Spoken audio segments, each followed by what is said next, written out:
Nama Om Vishnupadaya Krishna Prasthaya Bhutale Srimate Bhaktivedanta Swami Nityanamine Namaste Saraswati Devi Gauravani Pracharine Nirvisesha Sunyavadi Paschachade Satarine Jaya Sri Krishna Chaitanya Prabhu Nityananda Shri Advaita Gadadhar Shivasati Gaur Bhakta Vrinda Hare Krishna Krishna Krishna Hare Hare Hare Rama Rama Rama Hare Hare. Laying Foundations, page 254.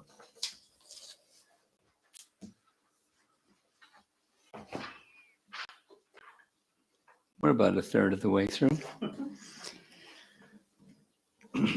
April 1 was Ram Navami, the appearance day of Lord Ramachandra. On his morning walk, Prabhupada noted that many people were bathing in the sea, and he inquired, because today's Ram Navami, they're taking bath? Dr. Patel said yes. And toward the end of the walk, he raised the topic of fasting for Ram Navami, suggesting that one should fast throughout the night until the following morning. A devotee volunteered that we fast until sunset. Prabhupada agreed, but added, if one can continue until the next morning, that's all right. Later, I asked Prabhupada when we should actually break the fast, and he replied that I should inquire when the local temples broke their and then followed their standard. It turned out that they broke their fast at noon. So that day we did too.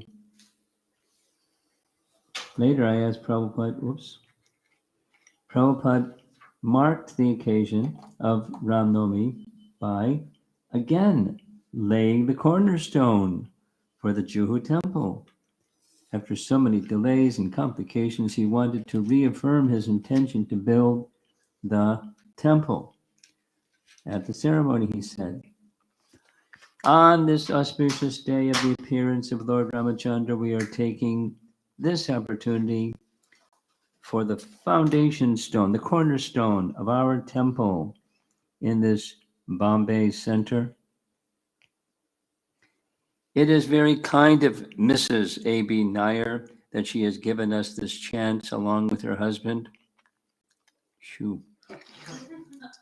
As far as we are concerned, we are preachers. We are preaching all over the world. We don't require any palatial buildings or comfortable apartment, but because it is a preaching center, in order to invite respectable persons, we require a nice building, a nice temple, just like Rupa Goswami, our predecessor Acharya.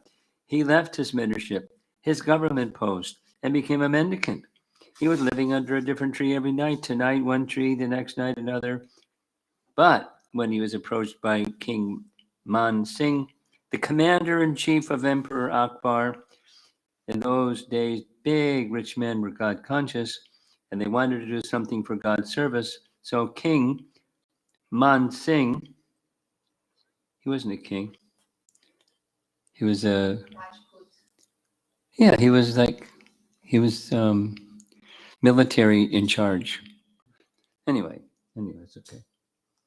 So King Man Singh approached Rupa Goswami asking if he could do any service. Rupa Goswami was living under a tree. So what service could he expect from King Man Singh? He said, if you want to do some service, do it for Krishna. And he advised him to construct a temple at Vrindavan. Early in the day, after our regular morning program, Manasvi had announced that people should come in the evening for Ram Dhun, bhajans for Lord Ram. Prabhupada responded to this in his talk that evening, saying that chanting Hare Krishna was sufficient. Quote, There is no difference between Ram and Krishna. He began, Krishna is Parabrahman and Ram is also Parabrahman. We Vaishnavas have equal faith and obedience to all Vishnu Murtis. Ramadi Murtishu, Ramana Shringavaraha Narayana. But we Gaudiya Vaishnavas or Madhva Gaudiya Vaishnavas are worshippers of Lord Krishna's Murti. There is no difference between Lord Ramachandra's Murti and Krishna's Murti, but Krishna is full-fledged Parabrahman, whereas Lord Ramachandra, although also Parabrahman, did not exhibit his full-fledged opulence. These are very confidential things, but still, on Lord Ramachandra's birthday, we offer our respectful obeisances at his lotus feet so that he may be merciful upon us to bestow his bhakti, devotional service. So, although there is no difference between Sri Ram and Sri Krishna, one devotee is attracted by one feature of the Lord, and another devotee is attracted by another feature, but factually there is no difference. But in the Shastra it is said that if you chant the name of Vishnu, Vishnu Hasranam, chanting 1,000 times Lord Vishnu's name is equal to one name of Rama. And chanting 3 times the name of Rama, it is equal to one name of Krishna. This is the verdict of Shastra. So when we chant Hare Krishna, Rama is already there 3 times. Very clever. It is not that because we are chanting Hare Krishna, we are neglecting Ram. No. With each Krishna name, there are 3 times Rama's name. Besides that, we are chanting Hare Rama, Rama, Sitaram. And Sitaram are the same. Hare Ram and Sitaram are the same thing. There's no difference between Hare Krishna, Krishna, and Hare Rama, Hare Rama. This is also Rama Nama, Hare Rama, Hare Rama, Rama Rama, Hare Hare. In the Shastras, Agi Purana, Brahmanda Pramana, Kali Sararthan Upanishad, it is recommended. Hare Krishna, Krishna Krishna, Hare Hare, Hare Rama, Rama Rama, Hare Hare. So, devotees always chant Krishna's name and Rama's name together.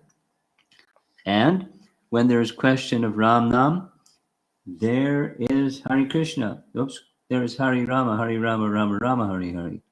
That is Ram Nam. So there is no partiality that these people are simply after Krishna. Of course, we are a little more attached to Krishna, but that does not mean we do not know who is Lord Ramachandra. We know that he is Krishna himself in a different feature for pastimes. Ramadi Murtishukala Niyamena Tishtan, etc. Now let us begin our regular class. He proceeded to sing Jai Radha Madhava and continue with his evening lecture on the 4th chapter of Bhagavad Gita. After they had made announcements in the morning about,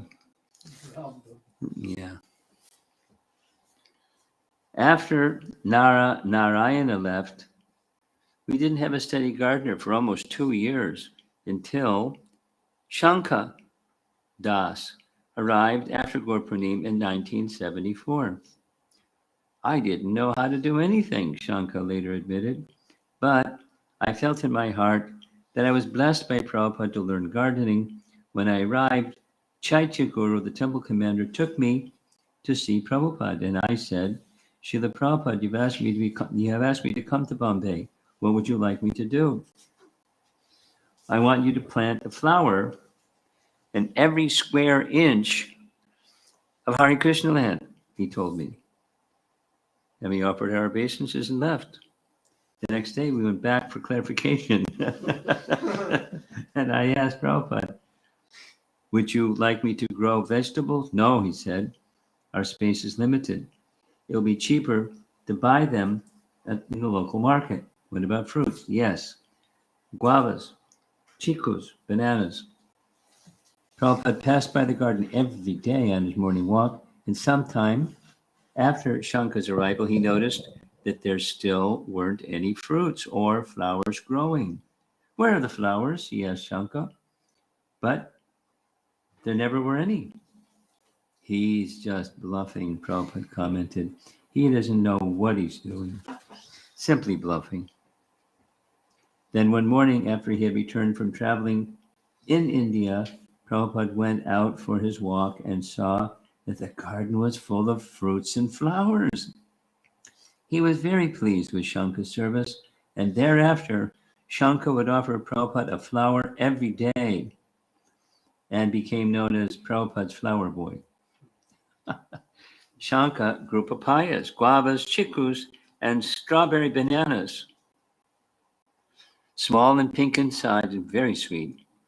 Quote, one day at the airport when Prabhupada was about to depart for London, he recalled, I brought a big bag of ripe bananas and asked Prabhupada if he would like one.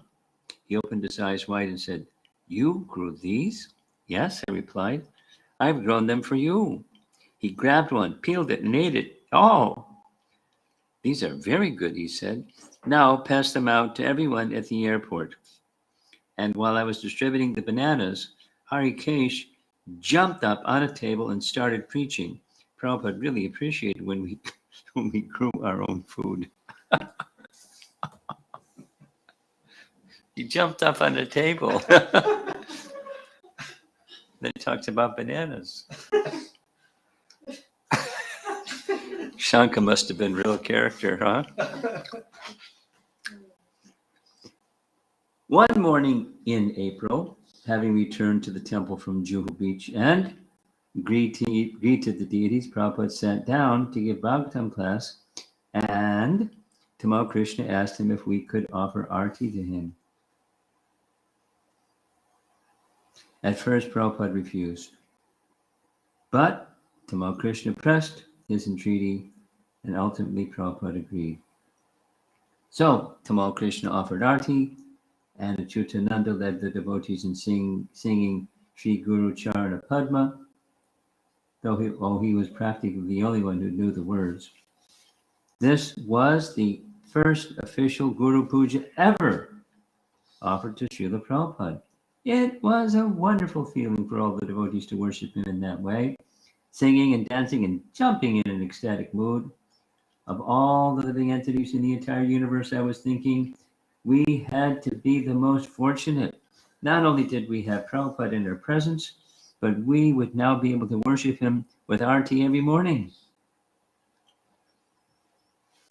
In Calcutta, to purchase things for the Nairobi temple, Brahmananda had gotten a pair of padukas, the wooden thong slippers worn by sadhus, and had them covered with silver and engraved with Prabhupada's name and the title Founder Acharya.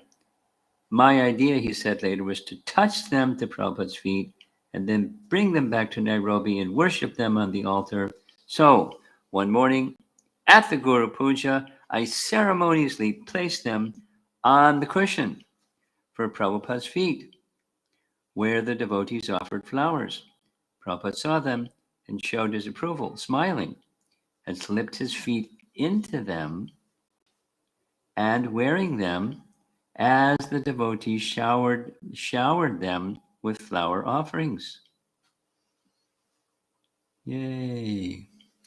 Guru Puja was a special feature of our experience with Prabhupada in Bombay, but then, quote, when I went back to Africa, Bhagavata recalled, I told the devotees that this is how we were going to have the morning program with Guru Puja to Srila Prabhupada, and similarly, when other devotees went to other temples, they instituted this standard. And without making any effort, the news spread to the other centers, and soon the devotees everywhere were offering arti to Prabhupada as Guru Puja right before or after greeting the deities. Break. The previous year, when Tamal Krishna had told Srila Prabhupada how Mr. Nair had bluffed me, Prabhupada had replied, Giriraj is simple. What can be done? His words had stayed in my mind, and I considered my simplicity a fault, a disqualification. Now, some 16 months later, the topic of simplicity came up again. While I was reading the Krishna book to Prabhupada, during his morning walk in Juhu Beach. I was reading from The Salvation of Trinavarta, in which Lord Krishna defeated the demon who had assumed the form of a whirlwind. Quote, after observing such wonderful happenings, Nanda Maharaj began to think of the words of Vasudeva again and again. We had previously read how Nanda Maharaj considered Vasudeva a great sage and mystic yogi because Vasudeva had foretold an incident that happened in Vrindavan, where Krishna was living. Prabhupada had remarked, Vasudeva is a Kshatriya, a ruler. With political eyesight, Vasudeva predict this may happen. But Nanda Maharaj, as a Vaishya, a simple agriculturalist, thought, oh, Vasudeva is a foreseer. I noticed that Prabhupada was applying the word simple to a pure devotee, Nanda Maharaj, and I was surprised. I wondered how a pure devotee could have such a disqualification as being simple. Simplicity is not considered a bad quality, I asked. No, Prabhupada replied. For him, it was all right. He's a Vaishya, so he should believe like that. And a politician should act like Vasudeva. One should not imitate. For example, a physician does operations, but I should not imitate and take a knife and operate. That is not my business. But as a simple agriculturalist, Nanda Maharaj was thinking of Krishna. And Vasudeva, when he was asking Nanda Maharaj, go take care of your children there, he was also thinking of Krishna. If thinking of Krishna is there, then whether Kshatriya, Vaishya, or Brahmin doesn't matter. Everyone gets the same benefit. Everyone should understand, whatever I may be, I am an eternal servant of Krishna. If this consciousness is maintained, and everyone is engaged in the service of Krishna by his work, then, and by his occupational duty, then he is perfect. Srila Prabhupada's answer really struck me. He was saying that for a person in a certain position, simplicity may be a good qualification, and for another, it may not. For a Vaishya or a Brahmin, to be simple may be good, but not for a Kshatriya who has to deal with politics and diplomacy. Yet, ultimately, it didn't matter whether one was a Brahmin, a Kshatriya, Vaishya, or whatever. What mattered was that one worked in Krishna's service and thought of Krishna in love, Krishna consciousness. Break.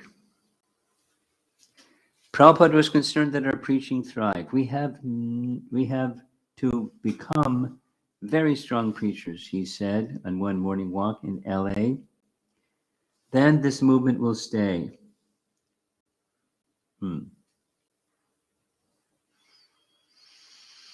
He instructed that we send a monthly newsletter to all the life members informing them of our activities, lest they think we are dead. And after his return from Hyderabad on April 29th, he introduced a Sunday feast for them at Juhu, for the members, I guess. He had us invite all the members and even phoned many personally just to make sure they would come. And we arranged a feast with nice plates and utensils. The members started to arrive before the noon arti. Afterward, Prabhupada came down, sat on the Vyasasan, gave a brief talk. Then he asked us to serve the prasad. We offered him the first plate, but he was not interested in eating. He was focused on the members and personally supervised the serving. Devotees placed a plate in front of each of the guests and came around with pots filled with the various preparations. If Prabhupada saw that a member needed more of anything, he would order the devotees to bring it. When the members had finished their prasad, they started to take their own plates away. But Prabhupada stopped them. No. Let the plates remain. My disciples will take them. The members, as proper Vaishnavas and cultured Hindus, insisted, no, we will take them. But Prabhupada asserted himself, no, you leave them. You just go, and my disciples will take care and clean them. And the members left their plates and washed their hands. The temple room was completely filled with guests. 150 must have taken prasad, a large number considering how many members we had then, how far away Juhu was for most of them, and how small the temple was. At the end, everyone gathered for photos with Prabhupada on his Vyasasan, flanked on by all the prominent members. Here we go with the names. Biharilal Kandalwal, Kartikeya Mahadevia, Mr. Sethi, Mr. Asnani, Dr. Singhal, Mr. Pandya, Man Mohan. They were all there. And all the members enjoyed a wonderful afternoon in Prabhupada's presence. By his own example, Prabhupada had taught us the meaning of real culture, the importance of hosting guests and serving them prasad. And from then on, we served the members prasad every Sunday after the noon arti break. Although our deities had been in Juhu for more than 2 years, they did not yet have specific names. One day I mentioned this to a few devotees, and they encouraged me to bring up the topic with Srila Prabhupada. Srila Prabhupada, I requested, can you name our deities? Yes, he replied. What about Radha Madan Mohan? Srila Prabhupada, the deities in Hyderabad are already named Madan Mohan. Then what about Radha Govinda? Srila Prabhupada, the deities in New York are all called Radha Govinda. Prabhupada paused thoughtfully, considering. What about Radha Rasa Bihari? Is that all right? Yes, Srila Prabhupada. And smiling in bliss, I paid my obeisances and left.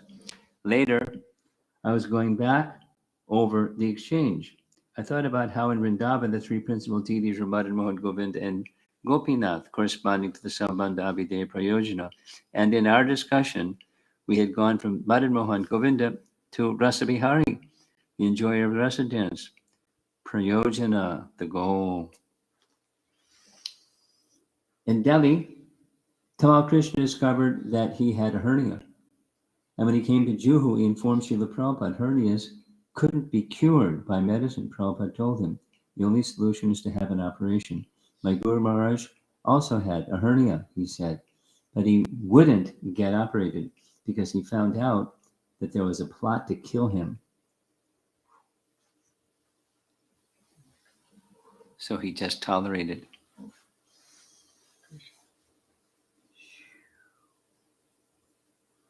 Tamal Krishna went to Nanavati Hospital, which was nearby and was owned by a friend. But for the operation, he shifted to Jaslok in central Bombay, which was considered the best hospital in the city. Both the owner and the surgeon were life members and friends, so he would get special attention and be treated free of charge. Prabhupada was concerned about the operation, however, and at the last minute decided Tamal Krishna should have it done in America, where he would get better treatment. But it was hard to make calls in India then, and Prabhupada couldn't get through by phone, so he got one of our open Jeeps, the only vehicles we owned, and we rushed to the hospital, more than an hour ride to try to stop the procedure. Oh, Prabhupada. By the time we arrived, it was too late. The operation had already been done. As Tamal Krishna had been wheeled into the surgical theater, he had been meditating on Sri Sri Radha Rasa Bihari on their arti. And when he woke from the anesthesia, Prabhupada was sitting by his bed. I came as fast as I could to try to stop the operation, Prabhupada told him, but it was too late. I was too late. Srila Prabhupada, Tamal Krishna said, I had a dream while they were doing the operation. I dreamt that you were giving a report to your Guru Maharaj and Gora Kishore Das Babaji and Srila Bhaktivinoda and all the members of the disciplic line. You were reporting on your activities here on this planet. Wow. You don't dream during anesthesia. How does that happen? They asked you how everything was, and you said that you had studied the people on this planet, and as far as you were concerned, they have no good qualities. They are not pious. They are not austere. They are not very capable of studying and learning, and they don't have many good qualifications. The only thing is that somehow or other, some of them have been induced They have been able to take shelter of my lotus feet. Whatever I say, they accept, and in this way, they're becoming redeemed. Prabhupada smiled and nodded in approval. Actually, he said, this is fact.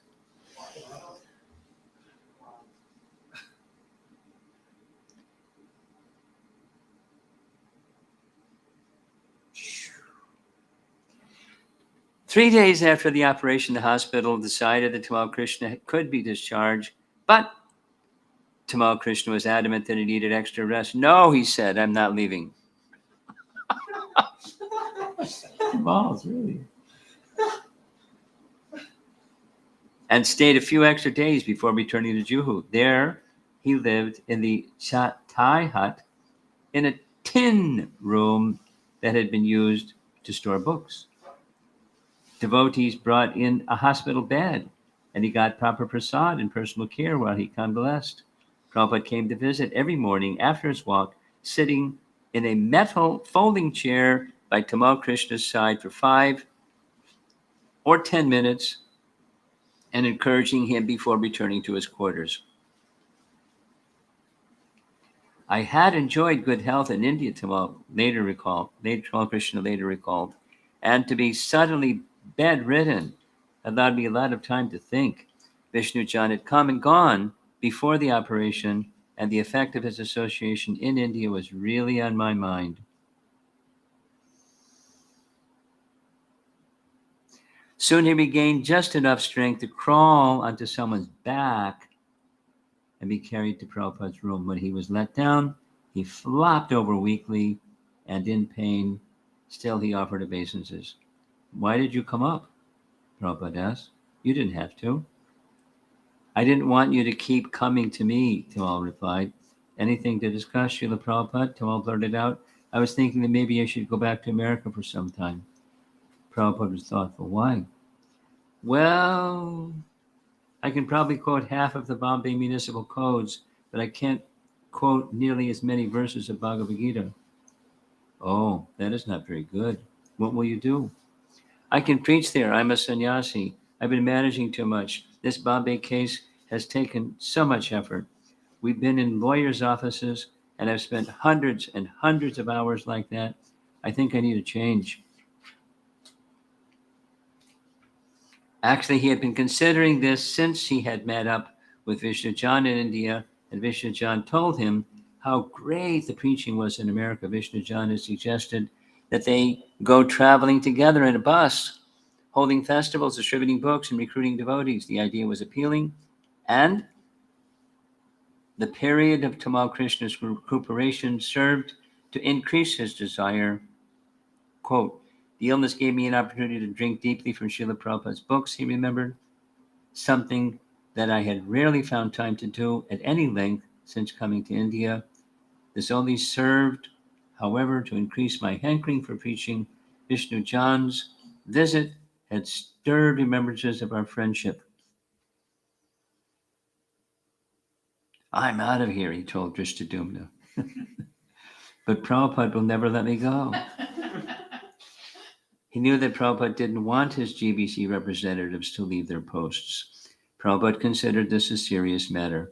Tamal Krishna Maharaj was a GBC for India, and great progress had been made in the 4 years he had held that position. Prabhupada was aware of how austere serving in India could be for his Western students, yet without them, it would not be possible to develop Lord Chaitanya's mission on the subcontinent. Before going to America, he had tried, but without success. Now that he had positive results, he was reluctant to change course and keep a tight rein on his disciples' movements, and kept a tight rein. Tamal Krishna was an authority figure, and anything he did would set a precedent. If he left India, others might follow. Srila Prabhupada did not make an immediate decision. Tamal Krishna spoke with him several times about the proposal, and finally,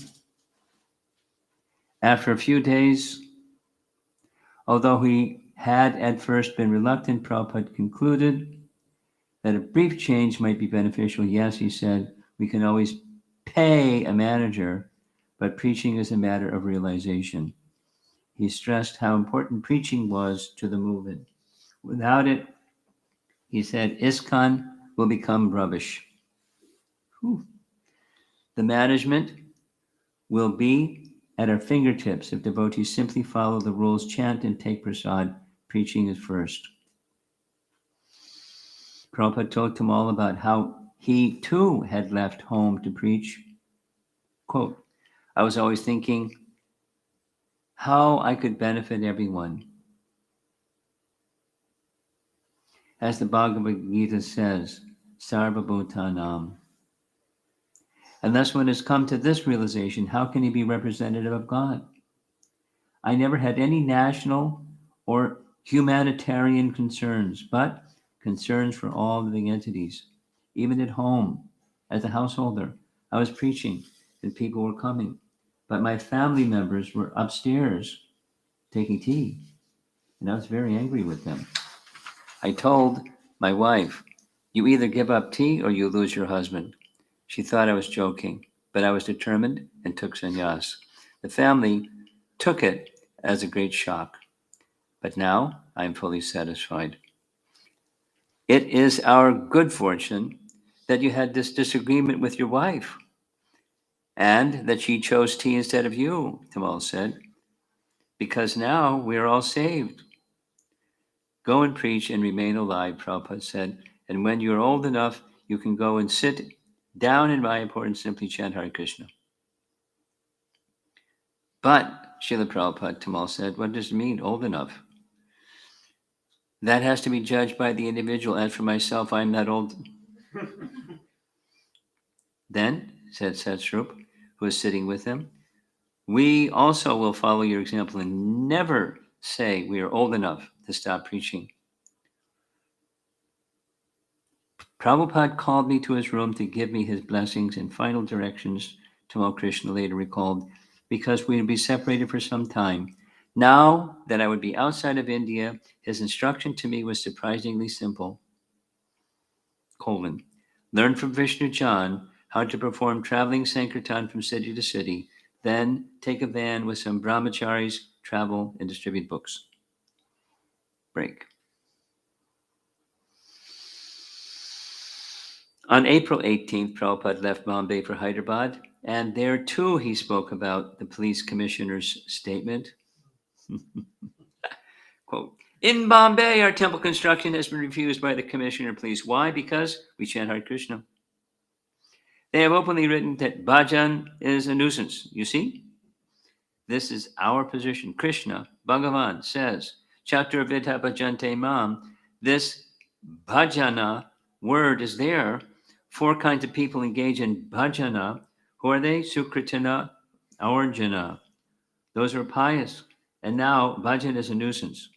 The Vedic scriptures say that bhajan is performed by pious men, and now bhajan is a nuisance. Satatam kirtayanta mam yatantas chadridarata. These are statements in Vedic scripture.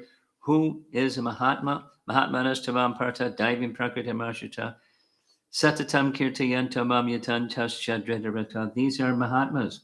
Nitya yukta upasate. But at the present moment, not at the present moment, from time immemorial, this has been going on. As soon as you become a devotee, as soon as you're inclined to take part in bhajan, you have so many enemies. Therefore, Chaitanya Mahaprabhu has recommended that you tolerate. You cannot give up your bhajan and Krishna consciousness. That is not possible. Tolerate Trinadapi. What is the process of toleration? Trinadapi, Sunichena, etc. After 10 days in Hyderabad and Tirupati, Prabhupada returned to Bombay. On his first morning walk, he explained why he felt that in pursuance of Krishna's mission, it was his duty to expose false swamis, yogis, and sadhus, and all sorts of other religious and political so-called leaders. I had read aloud from the Krishna book that Krishna had, quote, advented himself just to kill all undesirable elements in the world, and Prabhupada responded, yes. Similarly, this movement is advented to kill all the so-called yogi swamis, avatar philosophers, commentators, rascals. We have to kill them.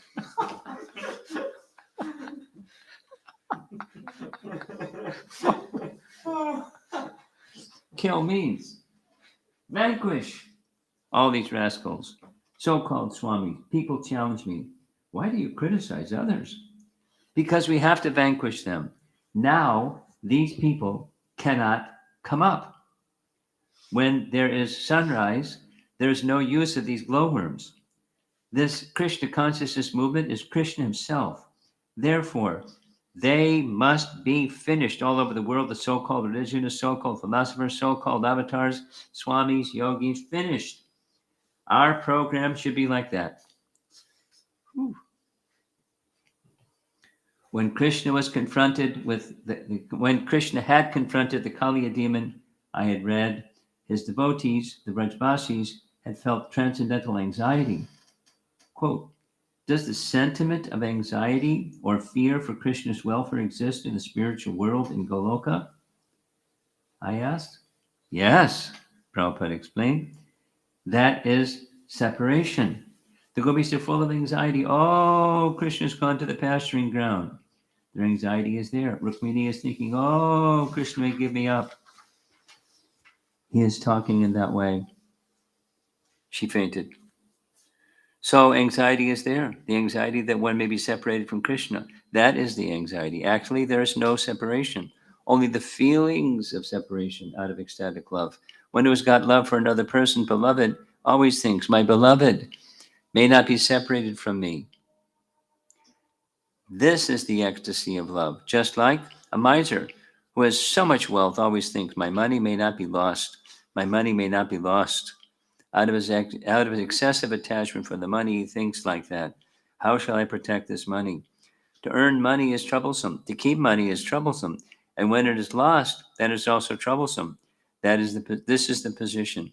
But with Krishna, there's no such thing as loss. The topic turned to devotees' sufferings. O Lord, I read, you have descended especially for the purpose of annihilating all kinds of disturbing elements within the world. And because you are the absolute truth, there is no difference between your mercy and punishment. The surgical operation is there, Prabhupada explained. The knife is being used on the patient's body, but that means he's getting relief. It's not punishment. Is that benefit coming in all suffering, I asked, or only when it is given by Krishna? When there is suffering given by Krishna. Therefore, a devotee does not take suffering seriously. Tate nukampam susimikshimana. A devotee thinks, it is the favor of Krishna that he has put me into suffering. They never see suffering as suffering. It is Krishna's favor. That is a devotee's vision. It is exactly like a son who knows his father well. If the father slaps, the son never protests. He knows that it is good for me. Similarly, a devotee never is disturbed when there is suffering given by Krishna. A karmi suffering is just the laws of the karmi is different. He is suffering like a criminal is suffering. A criminal is given a slap by the police, but that slap and the father's slap are different. Although they look the same, there is great difference. So there's no benefit to suffering unless one is connected with Krishna, Sastra past? Yes. Therefore, we should fully surrender to Krishna. As Bhaktivinoda Thakur says, Ma robi rakobi yo icha tohar. Now I surrender. Now, if you want to maintain me, that is all right. And if you want to kill me, that is all right also. This is surrender. It is not business. If you maintain me, then I'll surrender. If you kill me, then I'm not, then I do not. It is not like that. Ma robi ra kobi yo icha tohara. Now, as you like. If you want to maintain me, that is good. If you want to kill me, that is also good. This is the devotee's view. Hearing Prabhupada's words, I felt chastised that my own lack of surrender was being exposed. Satsarup brought up that someone may say, but if one is surrendered, why should Krishna give him trouble? Yes, Prabhupada said, because he, Krishna, is always free. Why do you make Krishna dependent on your so-called goodwill that Krishna must always give me pleasure? This is sense gratification that you approach Krishna for your comfort. That is not bhakti. That is sense gratification. Prahlad Maharaj was given suffering by his father so harshly, but he never said, "Oh, I'm a devotee of Krishna. He is giving me so much trouble. Oh, give it up." He never said like that. Neither he asked Krishna to come and save him. The Pandavas were always with Krishna, and they were suffering. They never asked Krishna, "You are the supreme, so why are we suffering?" They never said, "This is Krishna Bhakti." They never said, "This is Krishna Bhakti." Because you are the absolute truth, there is no difference between your mercy and punishment, I repeated. Yes, this is to be understood. If we understand the Supreme Personality Godhead, absolute truth, then this is the understanding that either suffering or enjoying, it is all Krishna's mercy. There must be some purpose. When Krishna puts me into suffering, there must be some purpose. We should welcome it because it is Krishna's mercy. Tate nukampam susimikshimano vujana ekatva evatma kritam vipakam. I should have been suffering more for my misdeeds. It is Krishna's mercy that he has reformed me with only slight suffering. I would have suffered very greatly on account of my past deeds, but he has kindly accommodated me by giving me little suffering. That's all. I felt humbled. I realized how far I had to go to reach the stage of full surrender, of pure devotional service. Yet I felt grateful that I was under the merciful protection of Krishna and his most merciful representative, Srila Prabhupada. Let's see. There. Okay. Things had quieted down in Juhu, and every night I visited Prabhupada in his quarters, reported my activities, and received his instructions, the high points of my days. Flushed with enthusiasm, one evening, after a day of meeting people in Bombay, I told him, "I like preaching very much." Not, "I like preaching," Prabhupada replied, "but preaching is my life." Another evening, after a long day in the city, having, as usual, traveled there and back in the crowded trains and to and from the train station in a crowded bus, and not having had anything to eat since morning, I staggered up to Prabhupada's room exhausted. Prabhupada looked at me and asked, "How are you feeling?"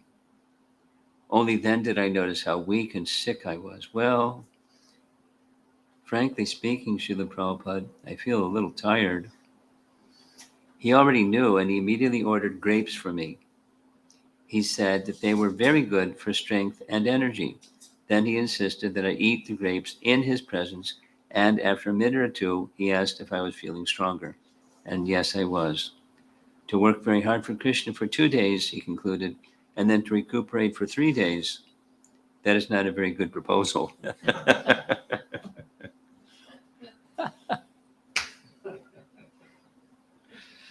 Oh, Prabhupada.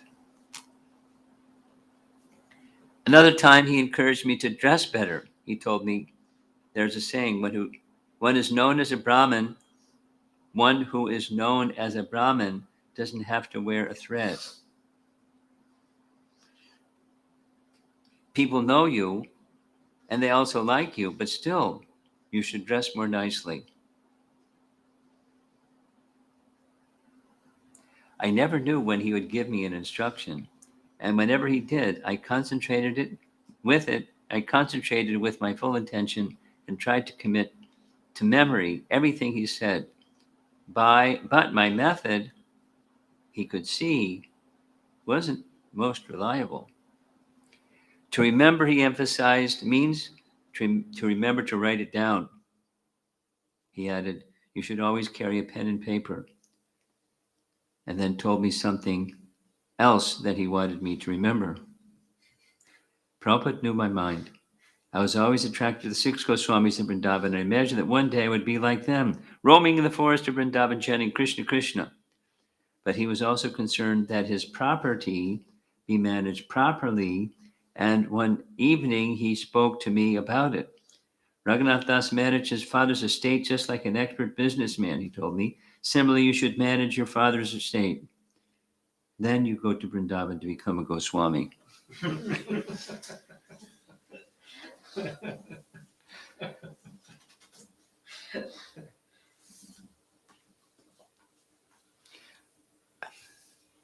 Such a loving relationship. Amazing. Another night, he explained to me the purpose of Gurukul in Krishna conscious children's education. We cannot expect that many of the students will stay in the temple, he said, but they should be trained so nicely that no matter what they may do later in life, they will never forget Krishna.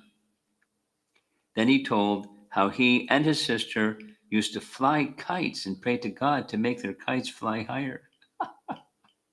They should be trained up such a nice way that no matter what they do in life, they will never forget God. What an example.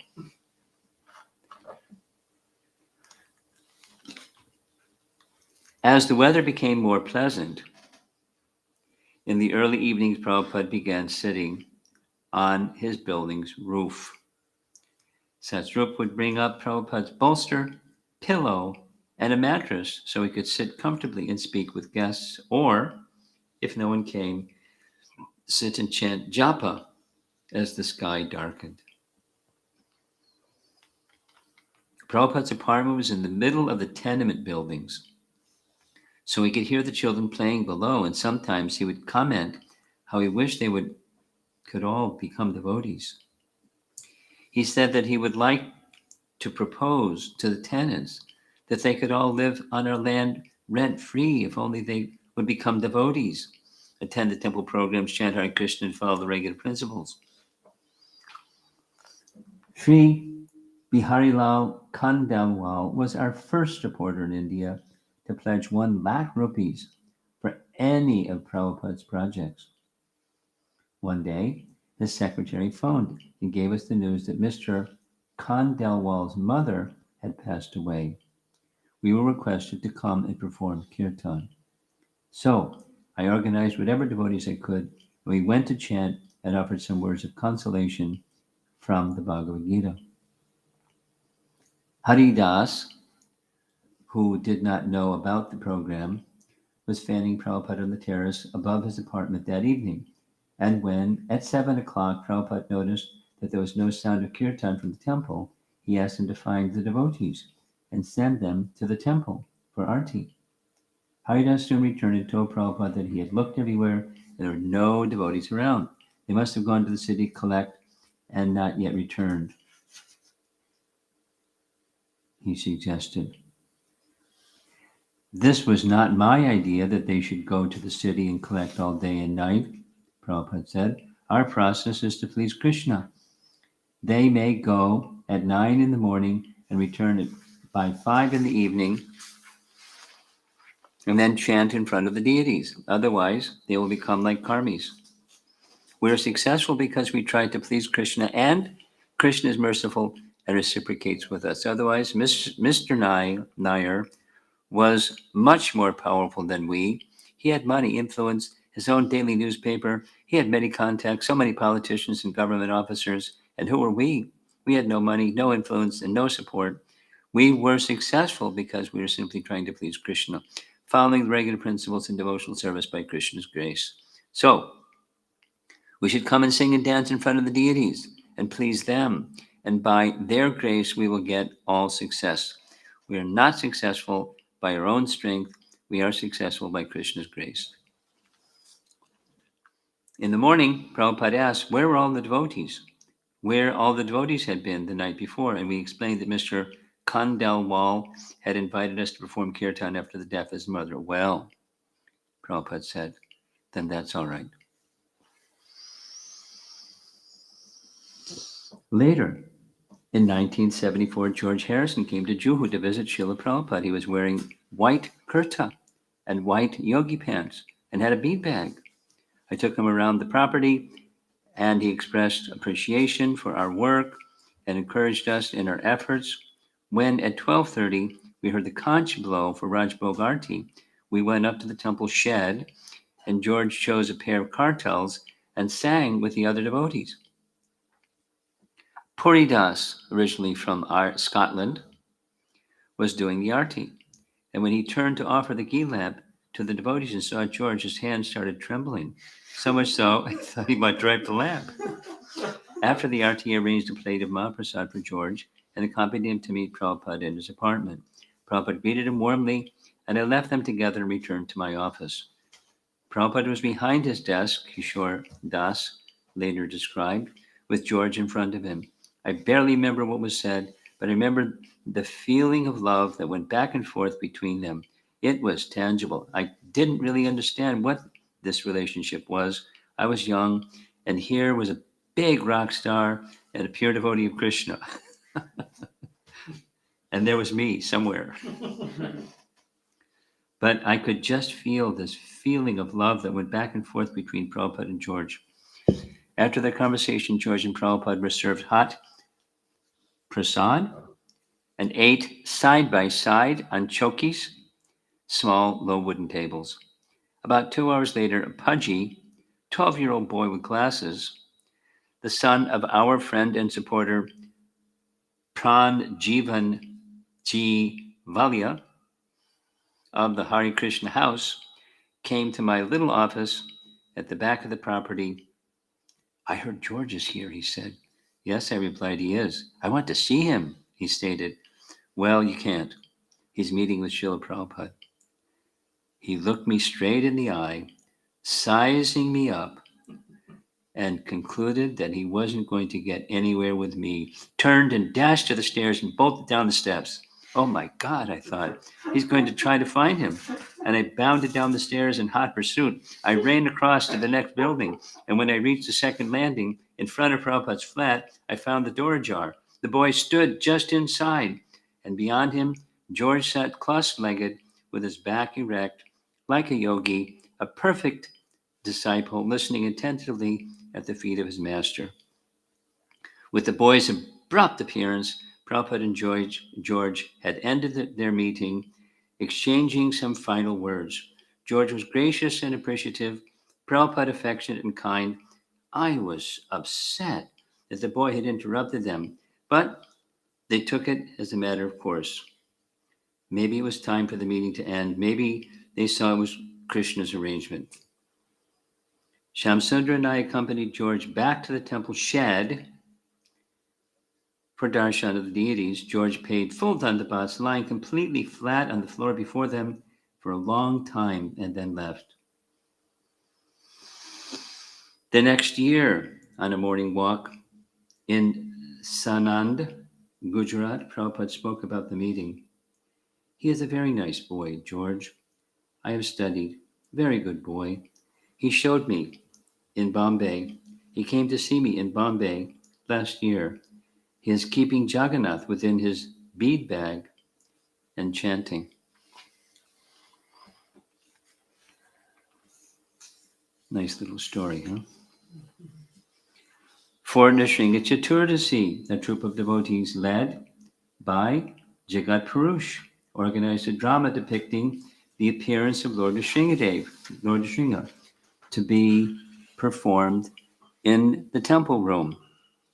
There was an all-male cast, including the young and slender Navayogendra as Prahlad Maharaj, Bhagavata, who was quite large, as Nrsimhadev, and Jagat Purush was very thin as Hiranyakashipu. The stage was set before anybody arrived, and Bhagavata, wearing a massive lion headdress, was hidden with a microphone in a paper mache pillar that had been built in the corner of the darshan area. He narrated the drama, but because his voice was broadcast by speakers, nobody knew where he was. Prabhupada sat on his Vyasasan, and the play went on. All around him with a temple room as the stage and everyone else in the audience outside on the grounds. Hiranyakashipu was the most powerful man in the universe, so he was supposed to have big, muscular physique, but the drama opened with him when he was performing his austerities, standing on the tips of his toes with outstretched hands, with all his ribs showing, and afterwards Jagat Purush put on shoulder pads and lots of wadding, meaning padding, right? Anirdesh Vapu had been in the pujari room washing pots, but when the person playing Lord Brahma didn't show up, the devotees asked him to fill in.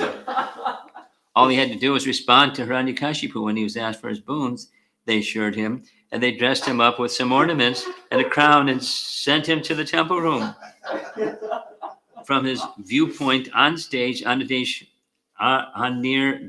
Vapu could see how absorbed Prabhupada was in the drama. When he saw me, Anirdesh Vapu described, he was astonished and opened his eyes wide, as if he was actually seeing Lord Brahma. His eyes got big, his head tilted back, and he was smiling. He wasn't just seeing some brahmacharis dressed up in makeshift costumes. He was seeing Lord Brahma and the other divine personalities. At the climax, when Hiranyakashipu called for Prahlad's Lord and pounded the pillar, Bhagavata, as Lord Nrsimhadev burst out with a roar, and Prabhupada opened his eyes wide and leaned so far back that his Vyasasana almost toppled over.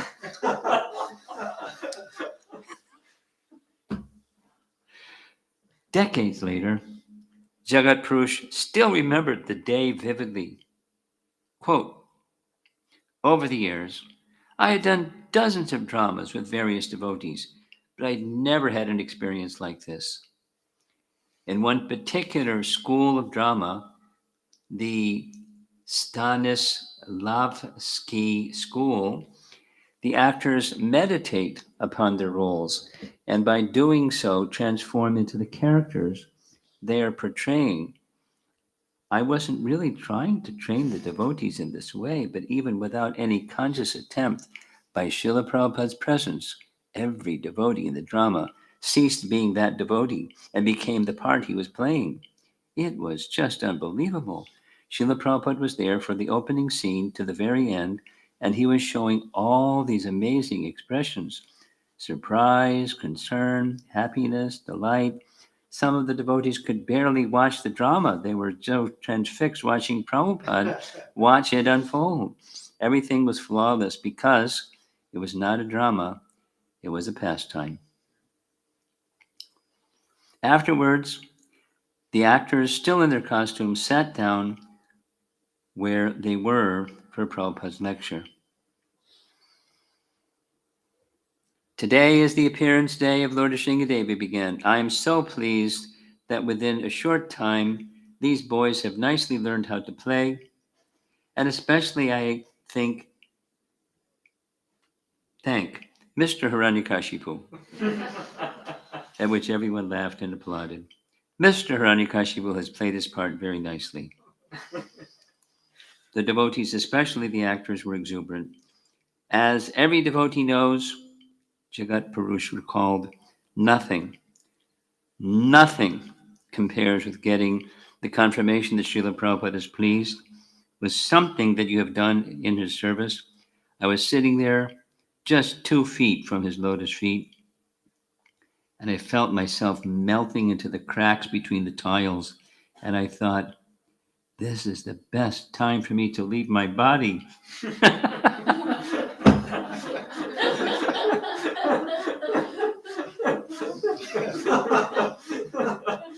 It is so fulfilling to know that Srila Prabhupada is pleased.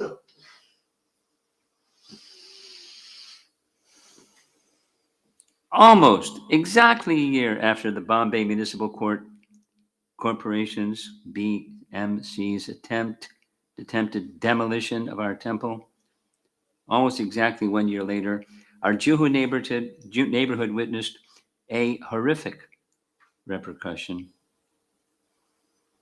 One person who had joined with Mr. Nair against us was Mr. Krishna Rao Rane, the man who lived in the old mansion across from the temple and had been laughing when the BMC had brought blowtorches to cut through the steel tubes. Rane held influence over many people in the area because he had money and some intelligence. His mansion looked like a classic haunted house, and he conducted nighttime seances by candlelight in his garden with stone seats and an altar invoking the spirits of people's dead ancestors and claiming to communicate with them. In India, then, one had to be quite wealthy to own a car, but for some of his gatherings, parked cars would line the road. So he knew that even affluent people were coming to him. He was playing on their naivety. He didn't like us because we were spreading knowledge while he was thriving in people's ignorance. So he joined the clique against us. Soon after, Gandiva's mother, Yashoda, had cursed Rane for his laughter during the temple demolition. Just as you were laughing when Krishna's temple is being burned one day, you will also burn. Rane contracted cancer and was tormented by pain. And then one morning at Mangalarti time, we heard shrieks coming from his house, and we saw an ambulance drive up. Eventually, we got the news that Mr. Rane had covered his body with kerosene and set fire to himself.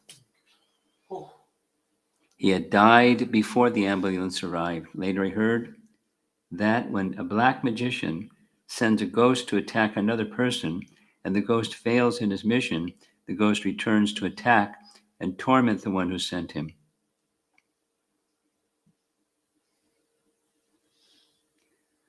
This temple was his forefathers, Dr. Patel explained on a morning walk. They were doing Shraddha Puja here. He was a great, roguish sort of man. His grandfather or somebody had some power to know things here and there, and people used to come and worship him and give him money. Parsis were coming often. Parsis are a very simple community. He committed suicide? A local man, Nara, asked. Yes. Dr. Patel replied. He committed suicide, rightfully. He burned himself by pouring kerosene on his clothes. He was drinking, Nara added, and what was he not doing? Dr. Patel said. He was all this, a big debauchee, mentally, physically, and sensually. In honor of Mr. Rane, the BMC named an open garden between Hare Krishna land and Sheetal Apartments, Krishna Rao Rane Maidan.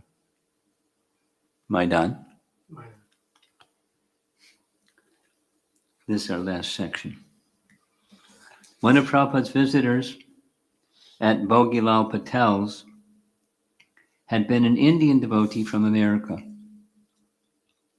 He had worn tilak and the white dhoti and kurta of a householder, but his head hadn't been shaved, and I was not sure of his position.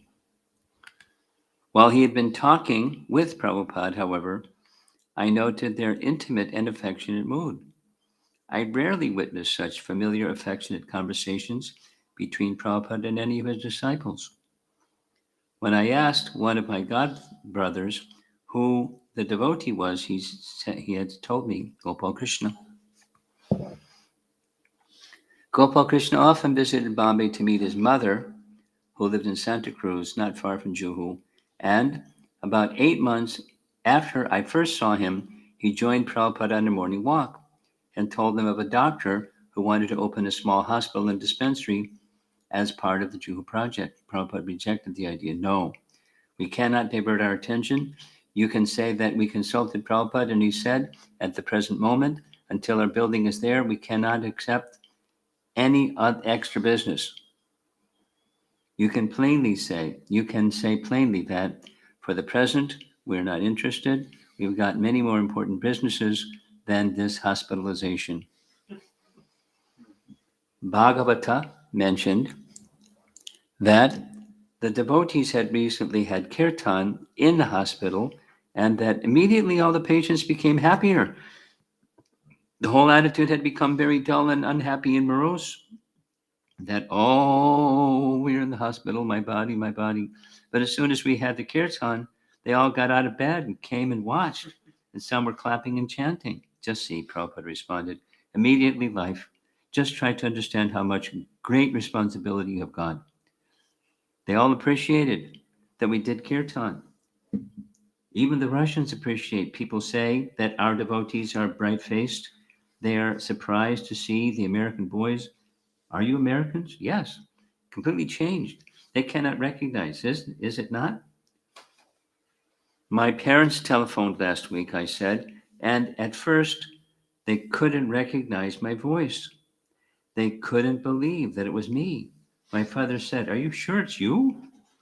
Prabhupada laughed, just like a lawyer. And we all laughed at that. Mother is also very nice, unless father and mother are nice. Hare Krishna.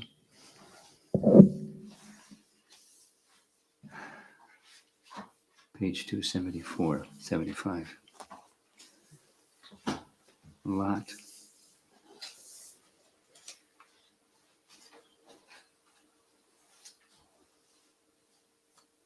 So they still don't have their, whatever it is, no objection certificate.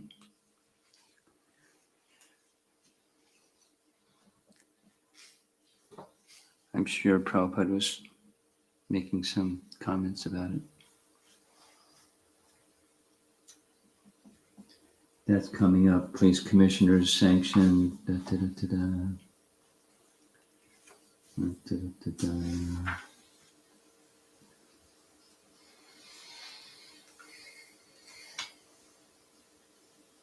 Okay.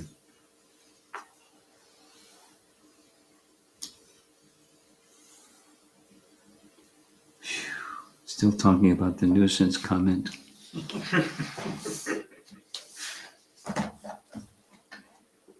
Okay, Prabhupada ki jai.